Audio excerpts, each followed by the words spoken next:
from the interview which I looked at again, you said that your dad was born in Germany. Yes. And what took him over to Germany, or how did he arrive in Germany, first of all? My grandparents were from Campogiano, and they went to Germany, where my father was born, and also his older sister. And they had a factory. They were manufacturing statues. It was a statue factory.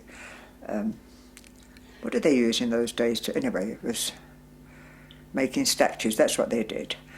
And they left there when the First World War started, and they came to London. And their first first cafe was at King's Cross. And I remember my nonna telling me that she arrived there, and all they had, besides a case with some clothes in, was a black dolly bag, a black material bag with gold coins in it, and that's how they came to Link. That's the money they had when they came to England. Do you know why they changed from being figurinai to cafe proprietors? Well, my father, when he became a young man, he was going to the university in Pisa. He was studying in Pisa. And he was coming over for his summer holidays. And on the train he met this lady who had 4 children. And she was also from Campogiano. Well, she was from Roggio. And my father, so that naturally they met on the train and that. And my father, when he arrived in London, he said to his father, could he go and meet this family, because he liked the eldest daughter. So they said, and that's why then my father decided that he wouldn't go back to Pisa to study. He would like to stay here and get married. Married my mother. But they married in Italy, and that's why then they had, one of the cafes was given for him to run. And the one they went to first of all was the one in Red Lion Street, Red Lion Square. And that's it. Now, what year did your mum and dad marry? Oh, hold on. I've got the certificates there. Okay, well, we'll look at those. We'll look at the articles of the day. 54. Well, she was 18, Mother, wasn't she?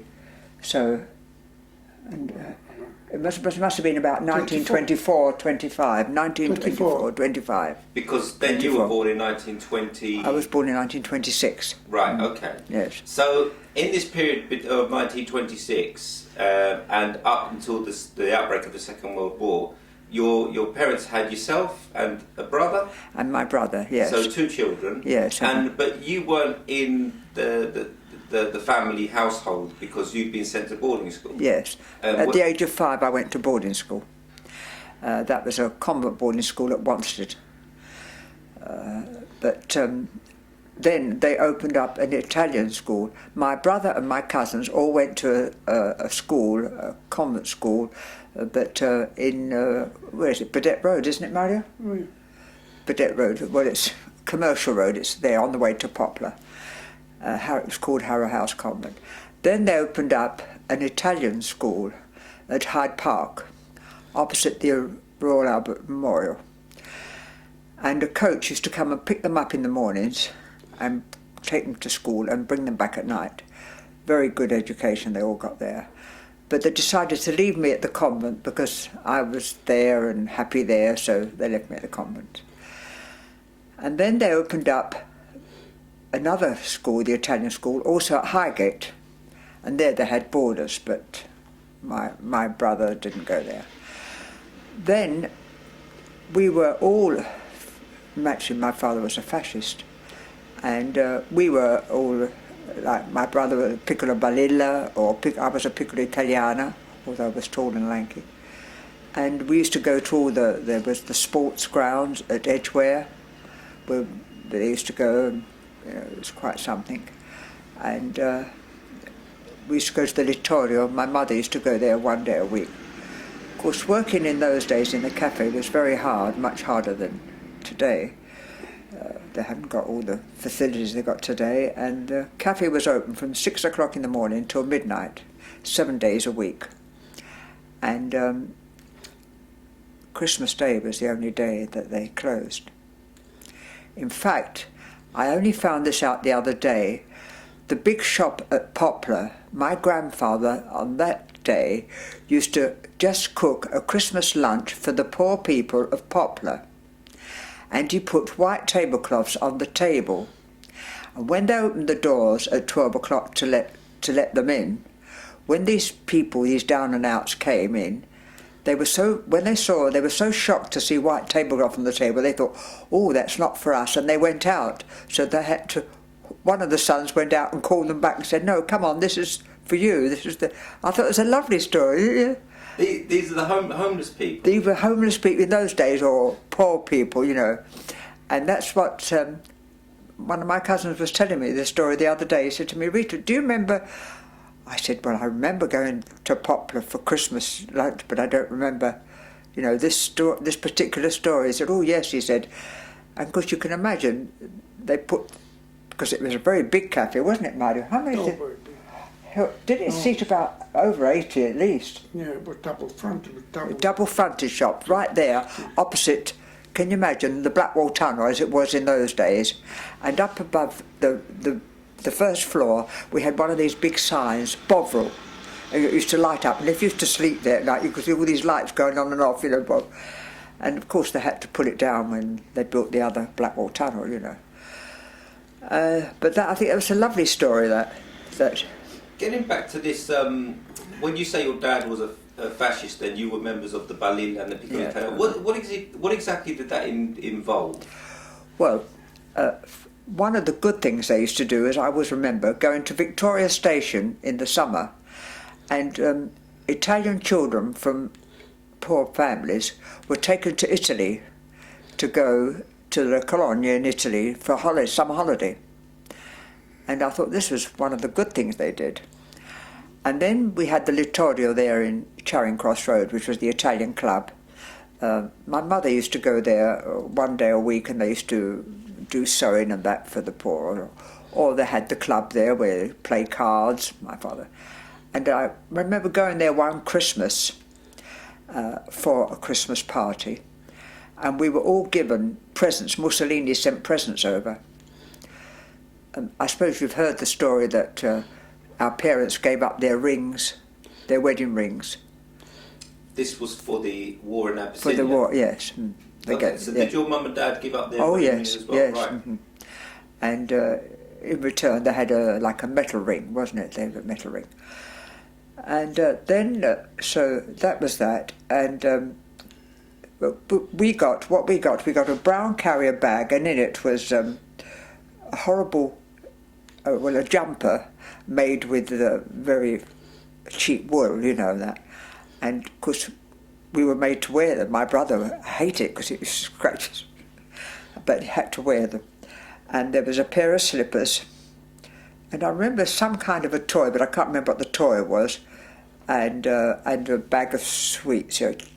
But the old Italian sweets that used to be like sort of a hard sweet with the paper. They still sell them now, don't they, Mario? Boiled sweet. Like a boiled sweet, you know, and that's what we got, and that was from Mussolini. That was when we went to the Littorio. So this organisation, this Littorio, yes, up until the outbreak of the war, this wasn't seen as anything other than a social club for Italians, or was it more than that? Because up until then, it had been allowed to be open, it had allowed to be frequented by people. There was no negative connotations attached to the Littorio up until the outbreak of the war. Up to the outbreak of war. And it was the names that were on those registers. That's the people, that's where they got the names from, wasn't it? That they were fascists, that they should be interned. I think that had something to do with it. Well, the next question I'm going to ask you is one which was missed on the last interview. It was the conversation that your dad had with the authorities regarding his repatriation to Italy and the reasons why he declined it. I thought I told you, the ambassador phoned to say that Italy would come into war, and there was a ship going back to Italy, and it would take, my father and his family back with him, and also the rest of the family. But my father, because he was the oldest son, and his father was here, and he said, well, if if we go, what happened to our property? We better stay here to look after our property. And the younger brother was married to an English lady with no children, and he didn't want to go back. So the other two brothers and brother-in-law and their families, they went back. They were on the boat. They went to Glasgow, and from Glasgow to Lisbon, and they spent the war in Italy. And of course, my grandfather, because he was old, he was sent to the Isle of Man. But he was there for quite a few years, and only through illness that my mother got him to come back home, to come back. But as far as politics, I don't know. I always thought that being a piccola italiana was like being a girl guide. This is my opinion, or the Boy Scouts, this was the kind of thing. There didn't seem to be anything, I never heard, of course, I wasn't there, my father, and even if I was only a young girl of 10 or 11, so I was 13 when the war broke out, you see. When the police came to pick him up, my father's name was Nello, but he was known as Curly. And when they came to pick him up that night, they said, "Don't worry, Mrs. Curly, he'll get a fair trial." I always remember Mother telling me the story, that they said that they knew that this family have worked and served us for many years, over 40 years, and we know that he'll get a fair trial. But of course, it was panic, wasn't it? The English were worried at the time, and they never got a trial, did they? They weren't tried at all. Did your mother get to see your dad from the point where he got picked up by the police in any other camps? My mother had 2 brothers and 2 brother-in-laws in the English forces, and she went with her brother, who was in the Royal Middlesex Regiment, to see my father. She understood that they were at Lingfield, isn't it? And she went there with her brother, but as she went, my father and his brother and lots of other Italians were being transported on lorries, being taken away. They must have been taking them to Liverpool. And my mother just saw the back of him. She never spoke to him, and or touched him or anything. And she just got there too late. And she went into the office, and there was a letter there from my father, but it was censored. And they gave her his watch and a ring. And that was all, So she never actually spoke to him again, and she just saw the back of him. She didn't even know if he saw her, It was just sad. And regarding your mother, you said that she had British-born brothers, but yes. She was an alien because. No, I think 2 of her brothers were born in Italy. There's 6 of them in her family. But the 2 that were serving in the British Army? I'm not sure if Uncle Bob or Uncle Frank. No, they're all born here. You think they were all born here? Because you just said your mother was born here. Yeah, I know Mum was, but one of them was. I think the one that died was born. Yeah, I think they must have all been born here. Because otherwise they wouldn't have been able to have served. No, of course not. No. But your mother was an alien, and this proved problematic for her to come and visit you. Oh yes, she wasn't allowed to come and see us. She became an alien when she married her father. Because your mother was born in Great Britain. Yes, but she had an Italian passport. You see? She took up an Italian nationality. When she married your dad? Yes, when she married my dad. Okay. Can I go back to the point about your mum's alien status, about her not being able to visit you at school? Yes, she wasn't allowed a 4-mile radius, I think it was.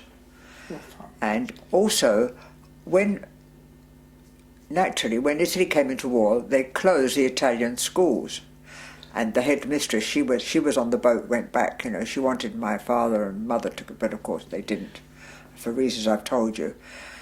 So my brother came to the convent for the time being, till mother could find him another school, because such an upheaval. He came to the convent where I was. The nuns took him there, but my aunt brought him there. Mother couldn't bring him, one of her sisters brought him to the convent, and he stayed there with me until he went to the Salesians, when everything sort of calmed down.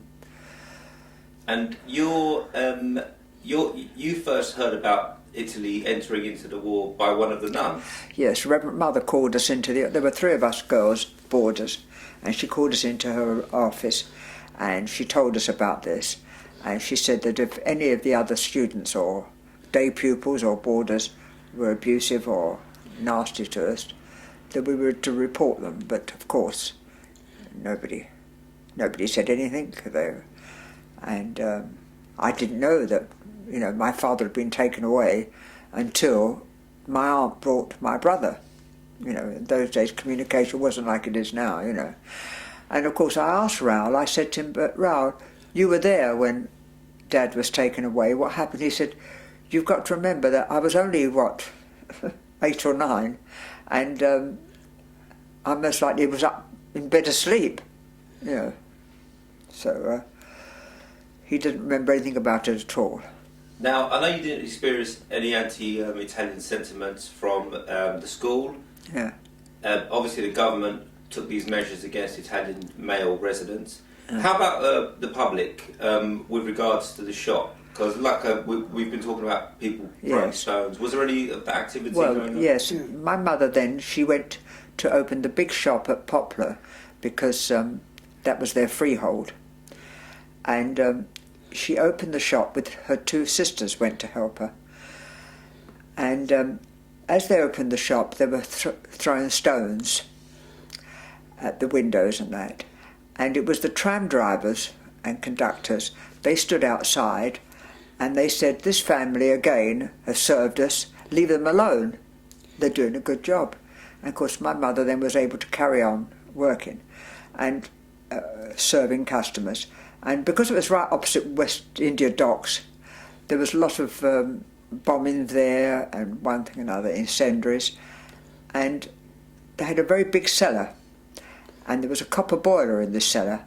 And they used to have to use the copper boiler to boil water to make tea. And a lot of people who were bombed out, and they used to come there and they used to make tea for them at night or whatever. And it was very difficult times. And of course, and all the time in her mind she was wondering what had happened to her husband, because there was no news, you see, and nobody knew anything. And it was just the Brazilian embassy they were trying to I think it was the Brazilian embassy, was it? I believe so, yes. Yes. That's when they got the news from that, which is sad, but there you are. There was also... and even though Mother had her brothers and brother-in-laws in the English forces, she was still an alien. She was still... And regarding the shop, did a fire break out in the shop? Or was this somewhere else? No, well, you said to me... Oh, yes. That was when we had a cafe, but that was during the war, yes. That was at Tottenham. We had a fire broke out. And that was quite frightening because the neighbours thought that she set fire to the property because to give a signal to the German bombers coming over. But it was just the mentality of the people at that time, wasn't it, You get it all the time, don't you? Yes.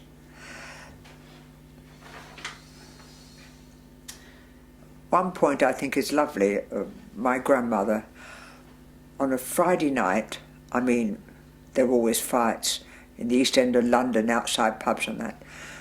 But I remember my grandmother, on a Friday night, she'd set off, go on a tram, she'd go to each shop and collect the rent from each shop.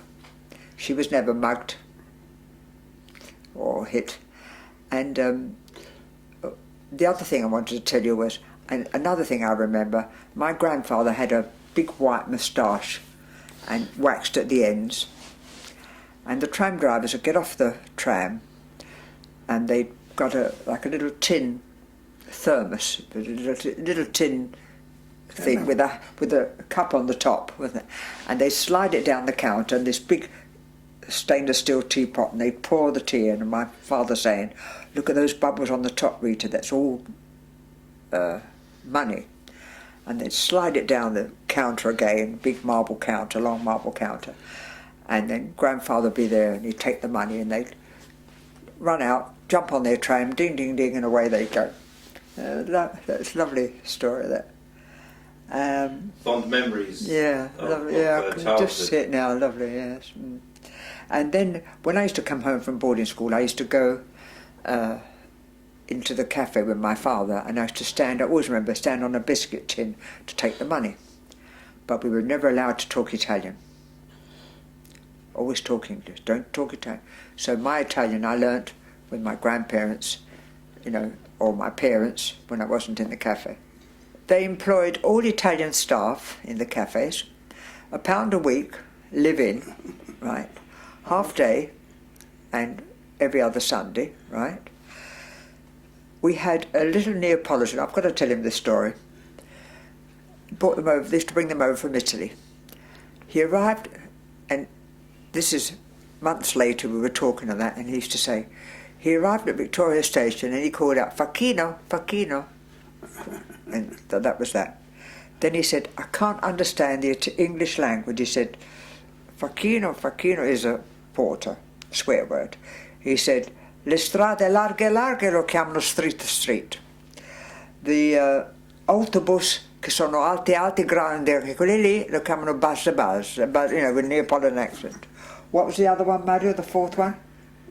Un cavallo lo chiamano orso. Oh yeah, un cavallo lo chiamano orso, dice, questa è la lingua inglese. I can still see him now, bless him.